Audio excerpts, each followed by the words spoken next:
नमस्ते, मैं हूं नीरजा और आपका स्वागत करती हूं मेरे चैनल योगा विद नीरजा से।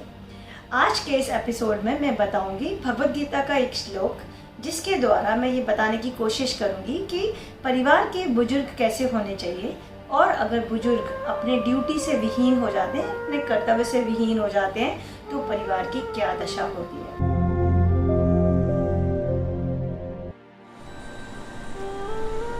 तो आइए शुरू करते हैं। भगवद गीता के प्रथम अध्याय का प्रथम श्लोक है। ये श्लोक महाराज धृतराष्ट्र ने बोला है और पूरे भगवद गीता में ये एकमात्र श्लोक है जो महाराज धृतराष्ट्र ने कहा है। तो वो कहते हैं, धर्म क्षेत्रे कुरुक्षेत्रे समवेतायुयुत्सवः मामकाः पांडवाश्चैव किं कुर्वत संजय। महाराज धृतराष्ट्र संजय से पूछते हैं। संजय जो हैं वो उनके चैरिटर हैं और काउंसिलर भी हैं, सारथी भी हैं और उनके काउंसिलर भी हैं। संजय से पूछते हैं, हे संजय, धर्मभूमि कुरुक्षेत्र में एकत्रित युद्ध की इच्छा वाले मेरे पुत्र और पांडु के पुत्रों ने क्या किया।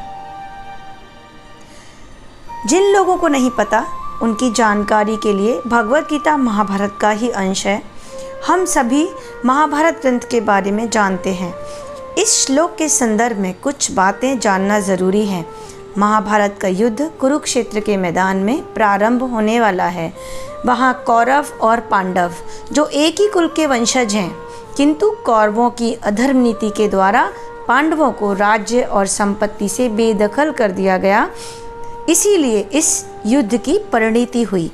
अब इस श्लोक में मेरे पुत्र एवं पांडु पुत्र, ये जो दो शब्द यूज़ किए गए हैं, इससे पता चलता है कि धृतराष्ट्र अपने पुत्र के मोह में अंधे हो चुके हैं।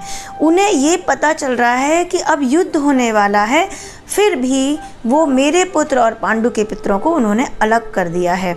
भाई के पुत्रों को अलग थलग करके अब वो युद्ध का इंतजार कर रहे हैं।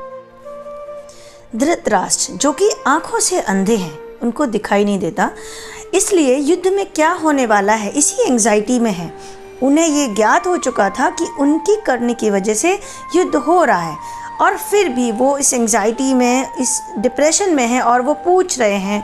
अन्यायपूर्ण धृतराष्ट्र अपने चैरियटर संजय से पूछते हैं कि वो क्या हो रहा है, मुझे डिस्क्राइब करो।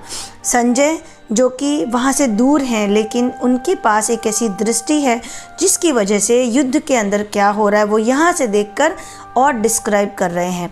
पूरे महाभारत के नरेटर ही संजय हैं। वह युद्ध का आंखों देखा हाल पूरा उन्होंने बताया है। अब बात यहाँ अंधेपन की है। धृतराष्ट्र न केवल आंखों से अंधे हैं, बल्कि अपने मन से भी अंधे हैं। स्पिरिचुअली भी वो ब्लाइंड हैं। उनका जो सेल्फिश जीवन है, उसकी वजह से वह वास्तविकता को नहीं देख सकते।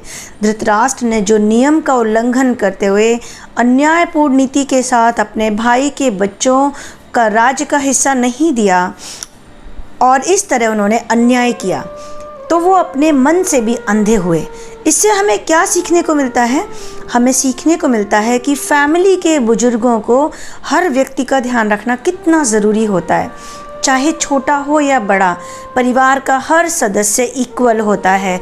हर सदस्य के हक का, उसके राइट्स का अधिकार उसको देना बहुत ज़रूरी होता है, और ये काम सिर्फ बुजुर्गों का होता है। घर के जो बड़े हैं, घर के जो बुजुर्ग पर्सन हैं, उनकी ये ड्यूटी होती है। जिस घर के बुजुर्ग अपनी ड्यूटी से पीछे हट जाते हैं, उस घर का टूटना निश्चित होता है। जब बड़े लोग ऐसा नहीं करते, जब वो अपनी ड्यूटी पूरी नहीं करते, तभी फ्रस्ट्रेशन आता है, और जिनको उनका हक नहीं मिलता वो लोग मेंटली डिस्टर्ब हो जाते हैं। इस एक श्लोक से हमें ये जानने को मिलता है कि घर के बड़े कैसे होने चाहिए। अगर बड़े ही अन्यायी होंगे तो घर परिवार टूट कर बिखर जाएगा और उस परिवार की बर्बादी को रोकने वाला कोई नहीं होगा। इस माया मोह वाले संसार में लोग भूल जाते हैं कि हम यहाँ हमेशा के लिए नहीं रहने आए हैं। उनको ऐसा लगता है कि सारी संपत्ति लेकर वो यहीं हमेशा के लिए रह जाएंगे, जबकि सच्चाई बिल्कुल इसके विपरीत है। किसी को भी यहाँ लाइफ स्पैन से ज़्यादा रुकने की आज्ञा नहीं है। जीवन से ज़्यादा यहाँ कोई भी नहीं रुक सकता। जो आया है वह ज़रूर जाएगा, और जो जाएगा वह एक भी चीज़ यहाँ से लेकर नहीं जा सकता। तब भी लोग भूल जाते हैं कि सभी को जीवन जीने का बराबर का हक है। हमें यह याद रखना चाहिए कि ये जीवन अच्छे कर्मों के साथ जिएं, ऐसे कर्म कि जो एनलाइटमेंट के रास्ते पर ले जाएं, ऐसे कर्म जो सेल्फ रियलाइजेशन के रास्ते पर ले जाएं, क्योंकि लाइफ का अल्टीमेट गोल ही सेल्फ रियलाइजेशन है। लेकिन जो इग्नोरेंट पीपल हैं, जो लोग अज्ञानी हैं, जैसे कि धृतराष्ट्र, ऐसे लोग केवल अपने लिए ही जीते हैं और अपने परिवार वाले बच्चे और परिवार के किसी भी सदस्य की कोई उनको ड्यूटी, अपने कर्तव्यों का वहन नहीं करते और मर्यादा का पालन भी नहीं करते। और इस तरह आप भगवद गीता के हर एक श्लोक में एक एक करके देखेंगे कि जिस तरह के कर्म हैं आपको उस तरह का फल मिलता है।